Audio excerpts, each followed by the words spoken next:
কোনো পাতানো নির্বাচন হবে না, রাজপথে নামারও দরকার হবে না। কোনো পাতানো নির্বাচন দেশে ইনশাল্লাহ হবে না। রিটার্নিং অফিসাররা যে সিদ্ধান্তই দেন, যদি রিজেক্ট হয় তাও আমাদের কাছে আপিল করতে পারে। অত কারোটা যদি গ্রহণ করা হয়, কোনো ক্যান্ডিডেট যদি চায় বা কোনো আর্থিক প্রতিষ্ঠান যদি বলে যে আমারটা বকেয়াটা আদায় না করে তারা অ্যাকসেপ্ট করেছে, কোনো অভিযোগ যদি অ্যাগ্রিভ যদি থাকে, এনি ক্যান্ডিডেট ক্যান অ্যাপিল। যারটা গ্রহণ হয়েছে তার বিরুদ্ধে করতে পারে ক্যান্ডিডেট, অথবা তারটা যদি বাতিল হয় তাও করতে পারে। আমরা আইন অনুযায়ী একদম ইনশাল্লাহ দেখবেন আপনারা ন্যায় বিচার পাবে।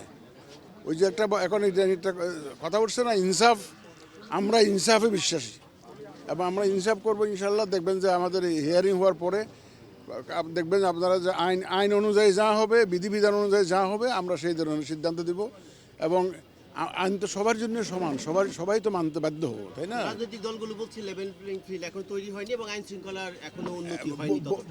বলতেই পারে, আপনারা তো দেখছেন ভাই। আপনার রুচির সাথে মানানসই স্টাইলিশ সব ডিজাইন থেকে বেছে নিন জংমুক্ত ও long lasting shine basin tap. Fittings shine তো সবকিছু ফাইন। সবসময় দেখা গেছে, আমরা অতীতে দেখেছি, নমিনেশন ফাইলের দিন অনেক ভায়োলেন্স হয়, অনেক খারাপ অবস্থার সৃষ্টি হয়। এইবার নমিনেশন ফাইলিং এত সুন্দরভাবে হয়েছে, কোথাও নমিনেশন ফাইল করতে গিয়ে মারামারি হয়েছে, কোনো গোলমাল হয়েছে, ভায়োলেন্স হয়েছে, এমন কোনো তথ্য আমরা পাইনি। এটা একটা ভালো দিক। এবং এই যে এখানে যে আপিলে যে সবাই আসছে আমাদের এখানে, এটাও তো একটা বড় প্রমাণ যে মানুষ যে কত আগ্রহী নির্বাচনের জন্য, কত আগ্রহী, এটাও একটা বড় প্রমাণ।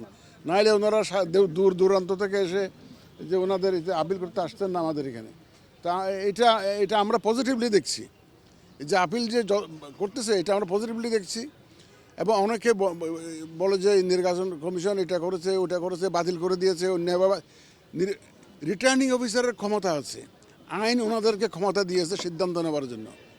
তো ওনাদের সিদ্ধান্ত ওনারা দিয়েছেন। এবং যারা আপিলে যখন আমাদের কাছে আসবে, আমরা আমাদের আইন অনুযায়ী যা করার আমরা কমিশন থেকে সিদ্ধান্ত দেব এবং একদম সম্পূর্ণ রকমভাবে ন্যায় বিচার আমরা করার সর্বোত্তম চেষ্টা আমরা করবো এবং ন্যায় বিচারই হবে ইনশাল্লাহ আমাদের এখান থেকে। ধন্যবাদ আপনাদের।